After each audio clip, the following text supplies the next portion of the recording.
Welcome to the Pivot Podcast by Maltego, and today's guest is Zaid from zSecurity.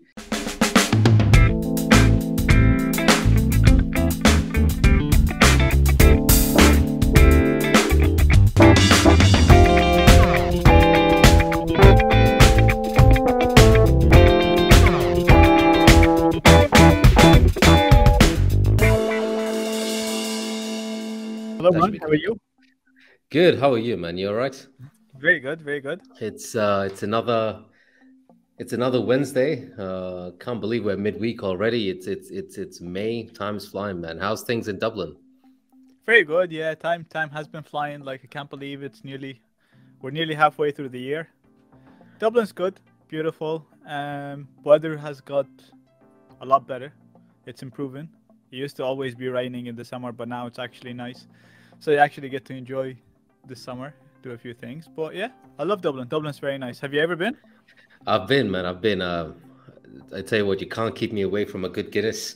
But yeah, Dublin's beautiful. I was there, I think, a couple of years ago. I think it was in 2009, 2018 or 2019, before the whole COVID hit, and it was always buzzing with lots of people down Temple Street and the Bar Central.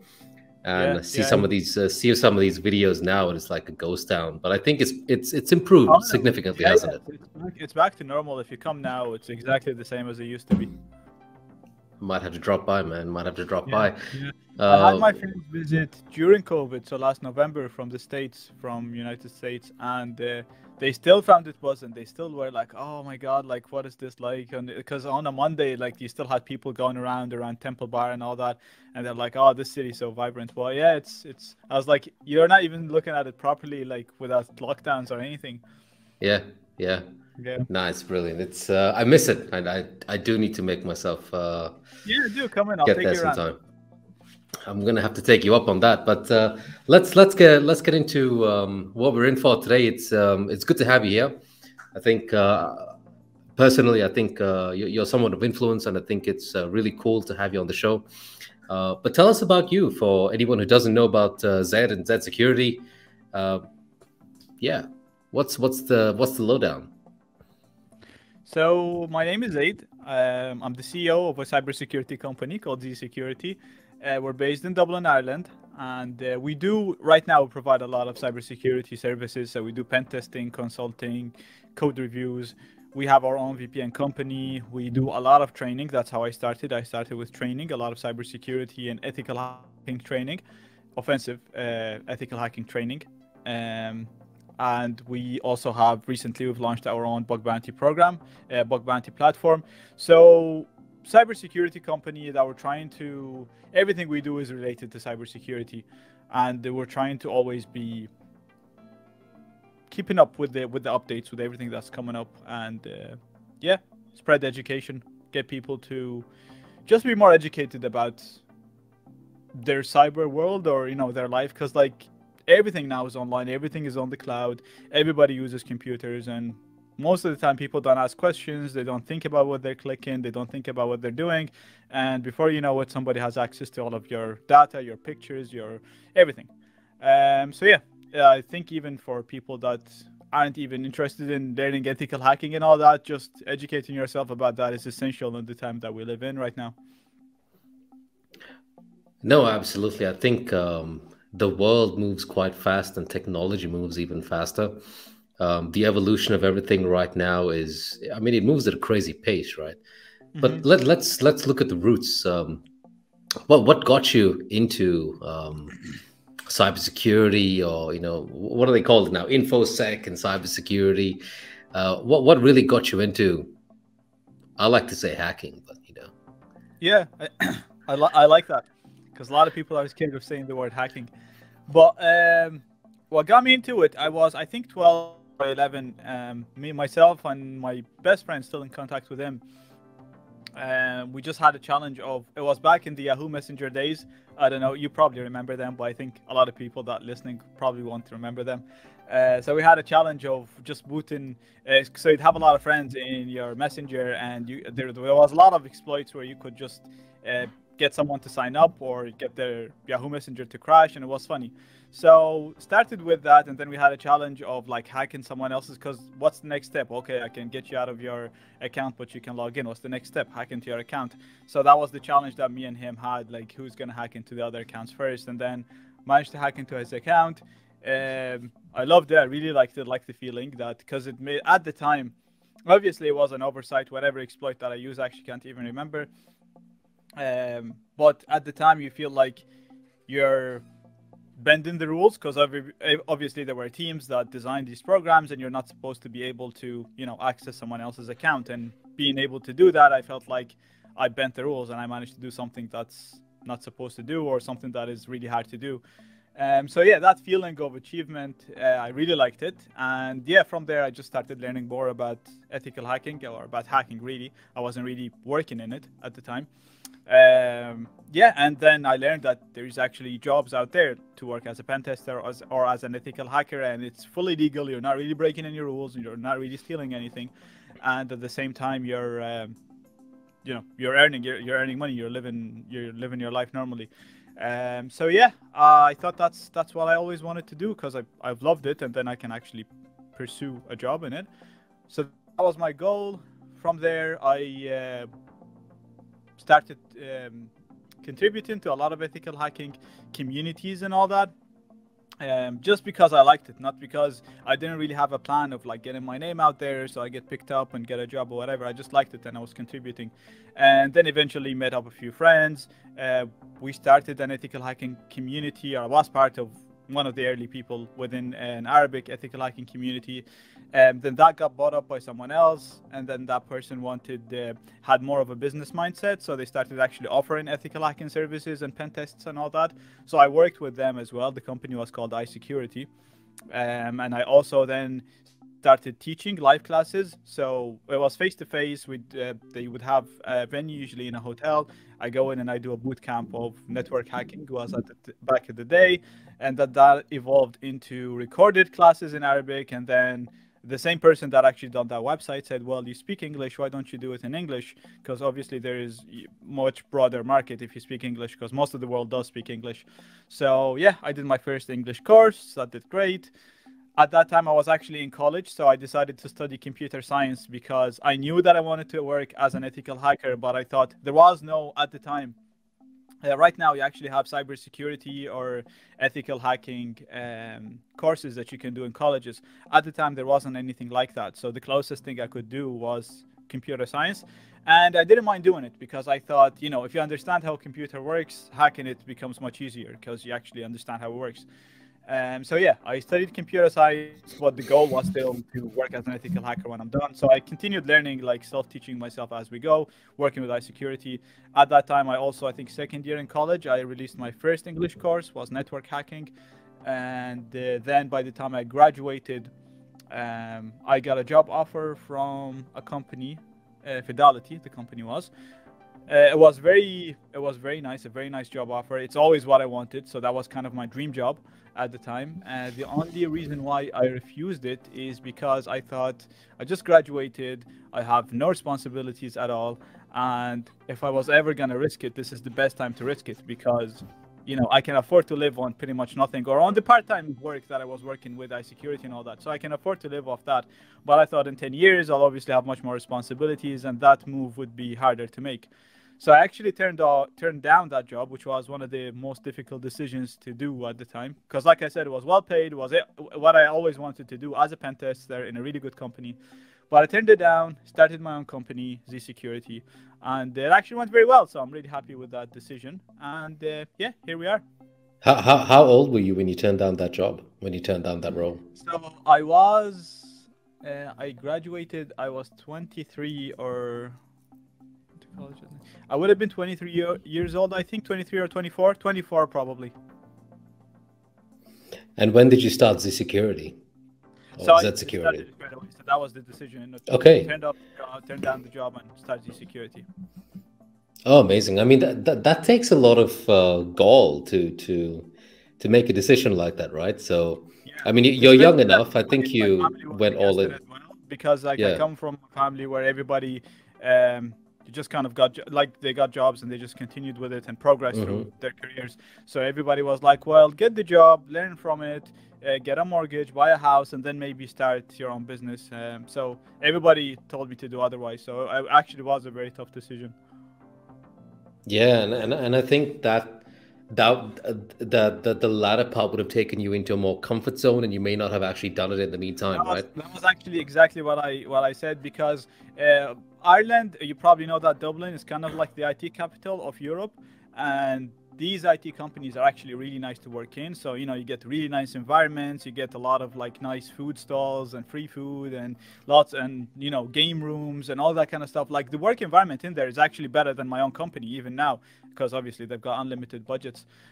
So yeah, once you get in there, you get like treated really, really well and really nicely. You get paid well. And in my mind, I actually used that. That was one of the things as well. I felt like it's kind of putting you on drugs. Like they give you small bits of it, and you actually can't get off it because if you were gonna go and start your own thing or your own company, it's not You gonna be as hesitate, comfortable. yeah. It's not gonna be as nice as what it is in there.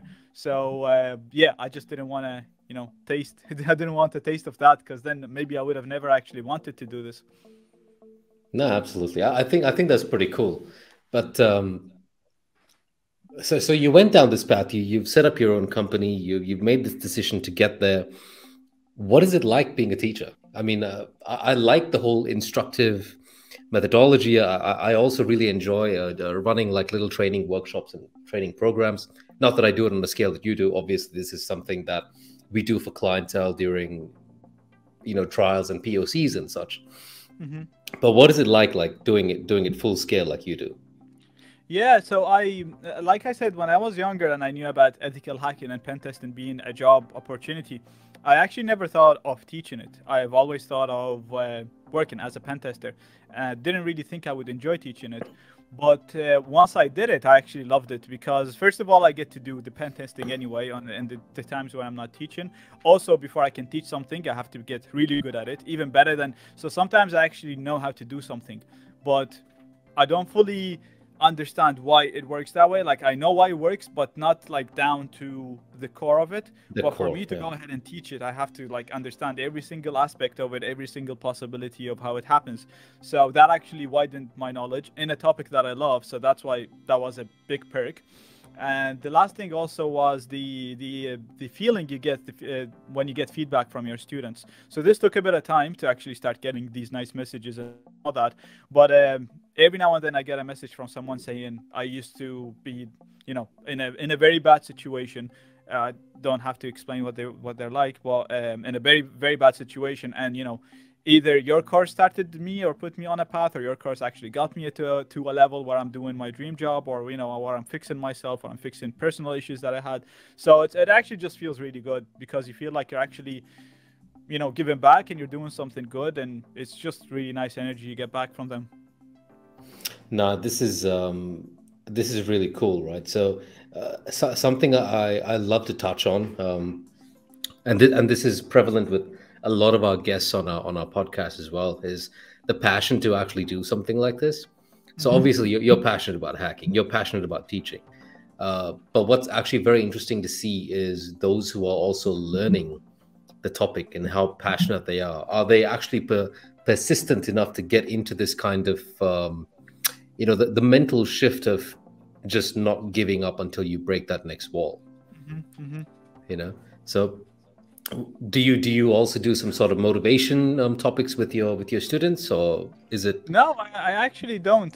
I actually don't. But it is, yeah, like that would be nice. But I've never actually tried to do something like that. I mean, sometimes I do. Like I don't do it on purpose. But sometimes you're having a conversation with someone, and they tell you about a challenge they have, or something they're working on, or a certificate that they're trying to achieve. And obviously, I try my best to either help them, inspire them, or motivate them.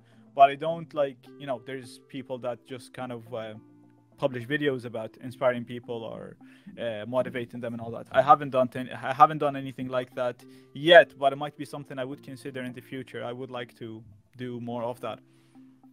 Yeah, I think that's always fun, right? To look at more into how we can get deeper into the community and the Hmm. social aspect of motivating people. I think that can be very inspiring. It's certainly something that I like to do as well, and but you don't get many places that actually do that. But I mean, look, it all comes down to passion. You've got a passion for hacking.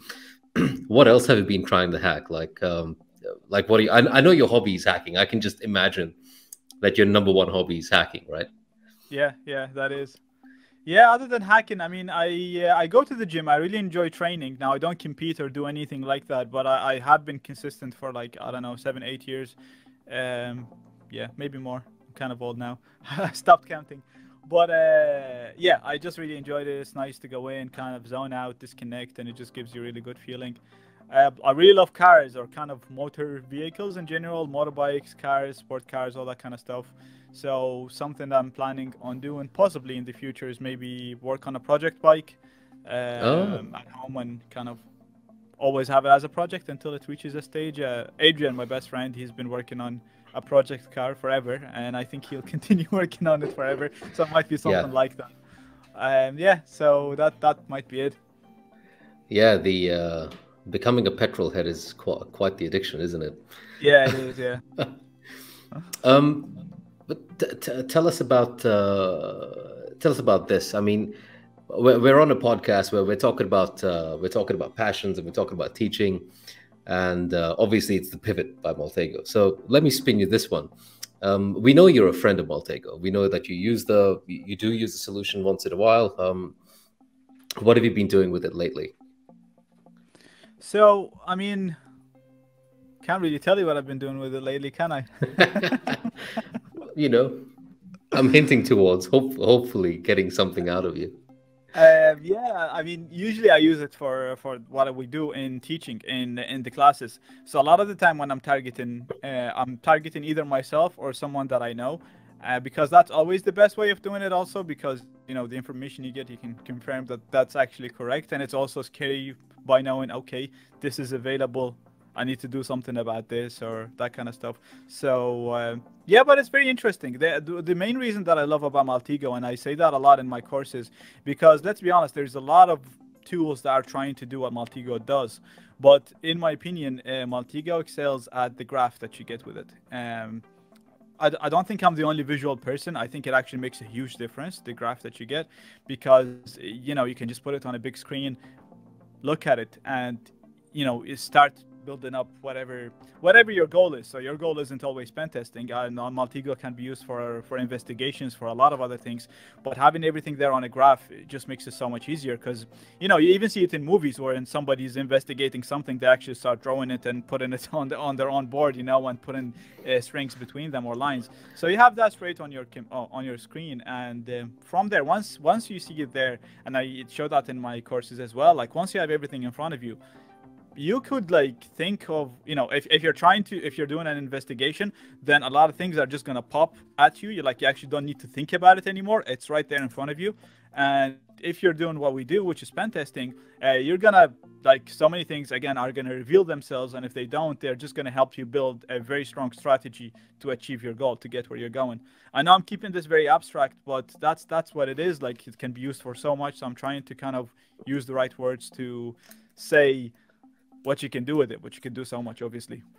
Yeah, no, I think you pretty much hit the nail on the head by saying not just the fact that you're giving like an abstract example, but I mean, there's so many things you can do with Maltego. Plus, I mean, there's just so much free data that comes with it. But I'm not here to sell Maltego. I'm here to talk to you, right? Now, for me, this is what's interesting. I know there's been some really cool things happening at zSecurity.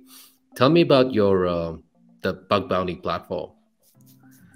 Yeah, so that's the last thing that we've been working on, or the latest platform that we launched. And the goal is, it's a bug bounty platform where companies can put their platform, whatever platform they have, website, app, API, whatever it is that they want to check. They want ethical hackers to check it. It gets put on our platform, and then ethical hackers around the world, they can test it, and if they discover any bugs, it comes to us first. We verify it, and then if it is valid, if it meets everything, we contact the platform owner. We tell them somebody discovered a bug in your platform, and the owner decides whether they want to give points or actually pay a monetary reward or bounty for the discovery. So the idea of it, obviously, it's not novel. Bug bounties have existed for a while, but the cool thing about bug bounties is that you obviously, as a platform owner, you only pay. So it solves two problems. The first problem for the platform owner is that you only pay when a bug is discovered or a weakness is discovered. And even if you've done a pen test will only cover you for when you do the pen test. For example, if you get Maltego pen tested today, I'm going to give you a report of all the bugs that I discovered today. But you probably are going to release an update tomorrow or in a week or in a month. And not only that, but libraries that Maltego uses might actually become vulnerable and release updates in the future. Updates introduce new code, and new code could introduce new bugs. So that's the idea of a bug bounty. You have your system always tested by a lot of ethical hackers as well. So again, even if you get the best team in the world, there's still a team of 5 or 6. It's not like getting your platform tested by 5,000 ethical hackers around the world. So it's not a replacement for a pen test. It's something to do with a pen test. And in my opinion, it's very important. In my opinion, I actually had a video about how to secure your platform or website. And I said, in my opinion, you need both if you really want to do it properly. The other problem that it solves for the ethical hackers or the bug hunters is that it gives them a place to practice their skills legally without breaking any laws. And also they are making a difference. So also at the end of the day, they are discovering bugs and they are protecting other users that use that platform. So not only they get to practice, they also get to do something good, and they might also earn rewards or points that will bring them up. And again, that, some people do it as full-time because it gets them a lot of money. Others just use it to practice. Others use it to make a name for themselves and then, go ahead and actually try to get a job with the name that they built, because obviously there's rewards and there's leaderboards and all that. So yeah, it solves the two pieces of the equation, the ethical hackers and the company owners or the companies, platforms, just brings them together. The only thing, usually there's a concern for the platform owners, you could just get a message from somebody claiming that they discovered a bug in your platform. So the reason why we verify everything is we're being the middleman. So the bug is actually sent to us and our guys confirm that this is an actual bug. It is actually risky. It's not just someone telling you I discovered something and they actually didn't. So that's the peace of mind that they get from us as well. Cool. I mean, like, I think one of my questions was based on what you said before, based on the legality of it. I know that a lot of these bug bounty programs have very specific scoping requirements. Mm-hmm. What could you explain how that works with zSecurity as well? So what kind of limited scopes? We would have a meeting with the company owner or the platform owners or the engineer, whoever is in charge of the bug bounty, and we would set up the scope based on what they want. So if you, let's say you own your own platform, brad.com, you tell me what scope you want to include, and we were happy to include whatever scope you want. We usually have a more closer or intimate relationship with our customers because a lot of our customers are smaller companies. So the existing bug bounty program platforms, they charge crazy money. It's actually very expensive to sign up with one of them. I'm talking like tens of thousands of dollars usually, and they've got the bigger companies. So they're dealing with Tesla, Twitter, those kind of companies. Whereas we're bringing the bar lower for smaller, medium-sized to smaller companies to actually sign up with us. And obviously, we're not going to say no to bigger companies, but that's the goal. Our pricing is much lower, and we're offering the same service. Okay, so your barrier of entry is also lower in combination with the specificity. No, that's really cool, man. I mean, I wish you guys all the best. I can only imagine that this is going to be a really cool, let's say, upward trend for you guys. That's really amazing. Thank you. So we were talking about bug bounties and hacking and finding all these bugs. What are your thoughts on how people learn to do this? So yes, of course, they have resources that they can find online free, and they've also got your services. But there are places where a lot of the younger generation are looking into as well, like the online CTFs, Hack the Box, Try Hack Me. Is it Try Hack Me? Yeah, it's Try Hack Me. What are your thoughts on these platforms? Yeah, I think they're great for you to practice, maybe to enjoy.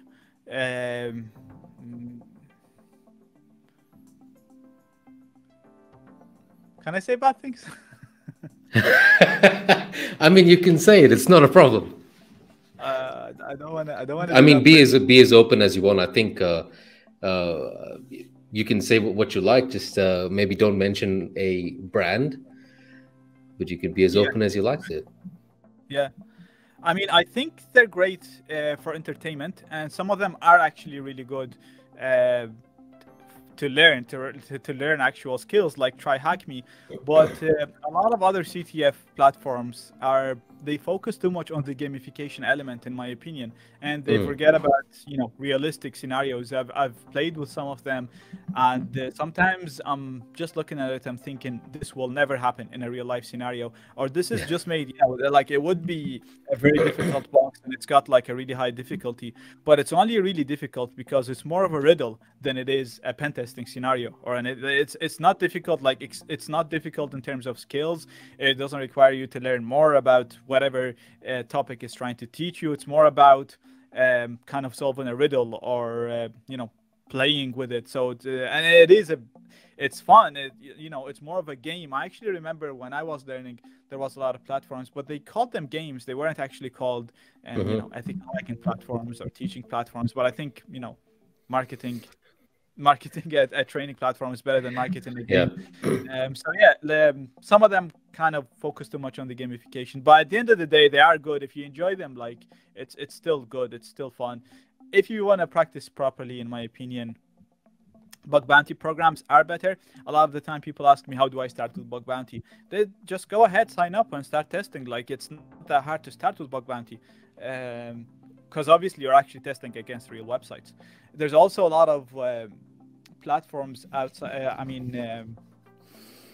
web applications, if we're talking about web applications, vulnerable web applications that you can clone from GitHub and all that, and they actually just contain realistic vulnerabilities.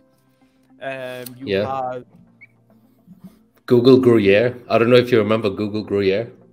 It was I brilliant. remember, yeah, yeah, I think one of the easiest easiest places to learn. I think when you're just like completely wet behind the ears, just to get into web app pen testing was Google Gruyere. But I also remember there were a lot of boot to root ISOs that were floating around on online in lots of different forums, especially where everyone wanted to practice for example, the OSCP, which mm-hmm, became very popular at one stage. mm-hmm, mm-hmm. You know, So what's the name of that website? Labs, something labs. So they Vuln they Labs. actually have a lot of pentest labs, isn't it? Pentester Labs has web app penetration testing, and Vuln Labs has the ISOs. Von Labs is the one I'm thinking of. Yeah. Yeah. So they actually have, and now again, they have so many labs, so many ISOs, so you would spend a lot of time going through them. But again, some of them are actually very realistic. Yes, A I really would good agree example with. of learning is you could go on exploit DB and Hmm. find the latest exploits that have been published, install the web application that they're talking about. So first of all, you're gonna have a good understanding of how that web application works in the background, because you have to install it and run it, and then try to discover the vulnerability that they're talking about yourself. And then if you don't, you have it in there. It's been published on exploit DB. So then you see it in there, and you know where you went wrong. So again, this is realistic because you're talking about actual published web applications that exist, that are being used in the wild right now. So these would be much more realistic than just playing a kind of a game that is spinned off as a hacking challenge. Yeah, I mean, all I can do is completely agree with you here. I think when I got into bug bounty hunting, so one of my very close friends, who I went to high school with, he basically lives off bug bounty hunting and finding bugs, as we were just talking about. And I think one of the first pieces of advice he ever gave me was, Brad, just go on to exploit DB and do some reading, find an app, look at the POCs, and see if you can replicate it. Mm-hmm. Not a single other person until now, so including the both of you, excluding the both of you, have ever given me this advice. And I really think that this is real world valuable advice, because there's plenty of places to learn. Like, and I really like Try Hack Me. I think it's got good legs. I think Pentester Lab is also like really, really awesome. Uh, but I think people just forget to use the basics, and they go for, the flashy websites that have some of them have really high barriers of entry. Subscriptions cost for a student in countries where you don't pay in USD. Mm-hmm. Paying 30-35 USD per month for a subscription is a lot of money. Mm-hmm. I think for people who are in the professional field, or who are learning, let's say students university, maybe they can afford $20, $30 a month. Yeah, yeah, I that's mean, right. we don't know their situations, right? But what's True. the barrier of entry into this kind of learning? Mm-hmm. We also had Katie Paxton Fear on the podcast, and she has a really cool YouTube as well, just like you do, inside a PhD. Mm-hmm. And there were some really cool videos on how to start, getting into bug bounty hunting. So I really think some of those resources are just at our fingertips, and we're just not looking into the right places. Yeah, yeah. The problem with that's the biggest problem is there's too many resources on the internet now.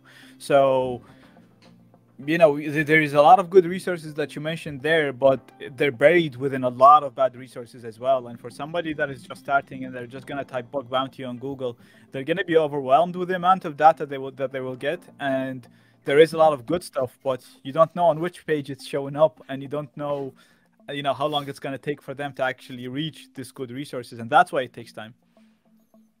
Yeah, I mean, there's a lot of it, right? I mean, even if you just go to GitHub and you type in OSCP resources, Mm-hmm. you're flooded with information, and you Yeah, don't really know what to make of it. So you have like exactly. 300 links, and where do you start? Mm-hmm. Yeah. The structured information is not really, well, it is out there. I think you just have to really sift through it, and maybe take a little bit more time to read, or, well, zSecurity. No, cool. So I mentioned this before. I think I find it amusing as well. I'm not afraid to use the term hacking, right? I think Yeah. um, I think the word has got a lot of bad rap recently as well, for the most ridiculous reasons, mostly media, right? Yeah.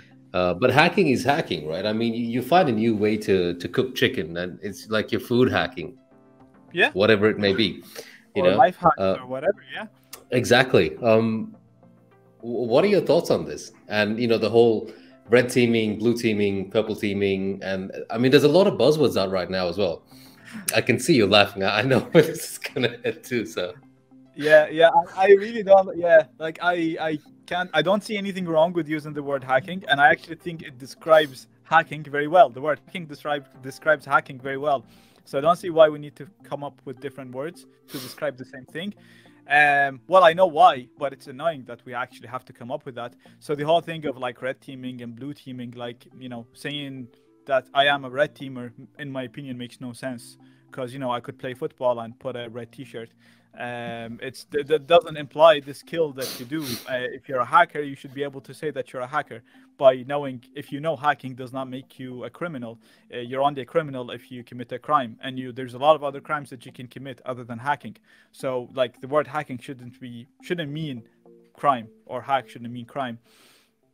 But I see why it's being used now, because of the way a lot of robots or bots that's used by really big companies, including Google, are scared of the word hacking. So upload a video on YouTube and have the word hack in it, and it will probably get flagged. If not removed, then you'll get a strike, even if it might not even have anything to do with hacking. And I had that happening to me. Now it did have, it was related to hacking, but once it got reviewed by a human being, they were like, oh, okay, the video is fine, it's educational, it was allowed. But I had to go through this a lot of times, so it becomes really annoying. And then if you're trying to run ads on Google and all that, if it has the word hacking, it's no good. Anything, and I assume that goes around with a lot of other platforms. Now, I'm not a marketer myself, but I know from what we faced as a company with how in the places where we use that word, it actually did affect us in with search engines and all that. But I was always against not using it. So if you go on our website, I still say ethical hacking, the stuff that are related to hacking. I don't say blue team, I don't say cybersecurity. Well, cybersecurity is the topic, but I don't try to get out or take a roundabout saying hacking, because I do think we should just, instead of trying to avoid it, we should use it and educate the people that think it's a crime to know that it's not a crime, instead of just avoiding it and trying to find something else to, another word to use. Yeah, I can only agree with you. Imagine Gordon Ramsay going into jail for making a new roast chicken recipe, right? Yeah. But well, look, I think hacking is hacking, and I think everyone sees it differently, just like we do as well. And I think the silo factor comes into effect as well. I think people like to specialize in certain methodologies. So, for example, you have red teaming methodologies, you get blue teaming methodologies, and you have the purple teaming. I don't know what else is going to show up, man. There's so many colors. It can be quite difficult for someone who's like, starting to read into this industry and trying to connect with people, especially like Twitter is one of those places you can really reach out to a lot of the cybersecurity community, the infosec community. That they're quite active, and like as you said, you use the word hacking, and a lot of these guys, I mean, they're famous, and they've had their videos taken down off YouTube as well. I think it's pretty crazy. Yeah, I always use the same methodology. So sometimes I do get into arguments with people that are in charge of managing whatever, and they have a problem with the word hacking, and I explain it by saying, imagine, right now you could walk into a gym and learn martial arts, and it's not illegal to learn martial arts, but they teach you skills that you can use to hurt people. But you don't necessarily have to use it to hurt people. You might use it to defend yourself, or you might do it just because you like it. You might just do it as a sport or as an art. So there's nothing wrong with you learning martial arts. There's nothing wrong with you competing in actual martial arts, championships and all that, as long as you're doing it legally, as long as you're not breaking the law. So hacking is the same. Yes, you can use it for bad, but learning hacking and then practicing it in controlled environments, or, doing it when you're being hired by another company legally with their permission, there's nothing wrong with that. So learning the skill or saying that you have the skill is not a crime. If you go ahead and use the skill to commit a crime, then you're a criminal. And usually every time I say this to anybody, they're like, aha, okay, that makes sense. So we just need to say this to people. I think you bring up a good point as well. What are your thoughts on these live hacking interviews that were really popular at one stage? I haven't seen these kind of ads. So, and this happened to me when I was in Dublin. So I was walking past the bus stop, and you get these big ad boards, right? So it was actually a code snippet, and at the bottom it said, if you can solve this, apply for a job on our website, or I think it was send the passcode or something like this, send the flag to this email address. What are your thoughts on that? I thought that was pretty fun at one point, but I just thought it was fun. I've seen pictures of it. I've seen pictures and memes of it, but I thought that was like, it didn't actually happen in real life. I thought they're just memes. So that's actually pretty cool. If you saw it in Dublin. I've never seen it in real life. Yeah, no, I've seen a couple of them in real life. There's actually when I was really like like neck deep into this, there's even websites where you were able to go to a certain page, and it was like, hack this page. And when you go through, so you do the code review and you find out, okay, there's a passcode, and then you send a request through Burp, for example, like a post through Burp, and you will then get into the next page, which says, okay, you can now send this code to a corporate email address where you can apply for this role. And I thought that was pretty cool at one point, but I haven't really seen that happening anymore. Yeah, that's pretty cool. Yeah, I don't know if I haven't seen it ever, so I can't really comment on that, but that would be very cool. Yeah, I think so too. But let me ask you my last question, man. It's been pretty interesting, but I think my last point is, If you had three things that you could share with our listeners right now, um, is as to how they could make their life, make a successful life as a bug bounty hunter, what would they be? I would say the first thing is don't buy a dream. So I know I sell courses, so that's part of what I do. But I actually never sell a dream. I never say take my courses and you become a millionaire or you become whatever, you solve your life issues. So there's a lot of companies and stuff that sell you a dream. You know, become a bug hunter and you're a millionaire. Become a bug hunter and earn up to 100,000 per year, whatever.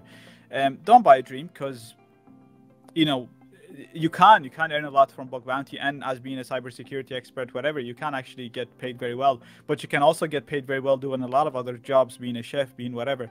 So don't buy a dream and just think, go for a course or go for a certain career just because they are selling you a certain dream that you could achieve. There are people in that industry that are making a lot of money, obviously in the bug bounty, but they are the best of the best. So these people would actually be very good even if they did other jobs like just working as a pen testers or whatever, and even probably if they put their their mind power towards another being an engineers and whatever, they will also do very good.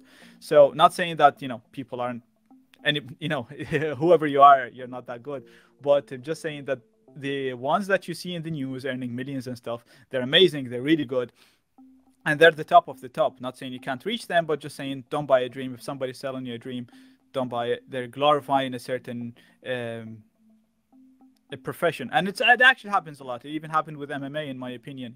All these MMA fighters got glorified and they make millions and drive Rolls Royces, but most MMA fighters just have broken noses and and actually haven't really done much in their life. That's just the top of the top that you see. Yeah, so do what you love. Pick something that you love, because like I said, doing whatever, if you do something you love, you could excel at it, and then you could earn whatever you want if that was the goal. If that wasn't the goal, then doing what you love will make you happy. So pick something that you love, do that. And if what you love is bug hunting or being a pen tester or whatever, then it's gonna take a lot of practice, it's gonna take a lot of time, and it's gonna take a lot of patience. So you gotta put in the time and the hours. So again, the guys that you see that make a lot of money now, they spent a lot of hours staring at code, scratching their head over problems. So some of these really high bounties, you should just go and actually read their write-ups, and a lot of them are very transparent with the amount of time they spent on discovering the bug. Some of them have a bit of an ego, so they would say that they spent less than what they would have actually spent, but a lot of them are actually honest, and they will tell you they spent months, and sometimes a lot of months, on a single vulnerability. Now they do earn hundreds of thousands or 100,000 or so, but one vulnerability can take them so long, and then once they submit it, they actually have to wait for so long until it gets approved. So you have to account for that. You need to be able to survive 9 months, for example, without getting a payment. Well, obviously, once you get the first one, you can start working on the next one, and then you have them chained, and it works.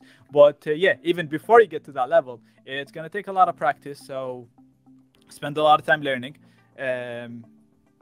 Don't get frustrated. You're gonna get hit with walls, you're gonna get to blocks, and you're gonna have to go. You might reach a stage or something that you know nothing about, and you actually have to go and learn about it, and then come back to the issue and see if you can solve it. And obviously, all of that requires patience. But that goes back to point number one. If you're doing what you love, then you'll be able to have, you're going to be patient, you're going to be persistent, and you're going to put in the work, which is practice, and hopefully get where you are. But this goes for everything, not really just for bug bounty. This is kind of very general. That's cool, man. So I guess practice, have patience, and be persistent. And don't buy a dream. Yeah. I think this is one of the biggest commonalities we're seeing in terms of every single one of our conversations, from instructors to experts in the field to people who've been there, done that. It's always these three factors. Practice, be persistent, and have patience. I think that's what's going to get you. That's what's going to get you far, right? Patience is a virtue, as they say. Exactly. Yeah. Brilliant. Zaid, man, thank you very much for your time.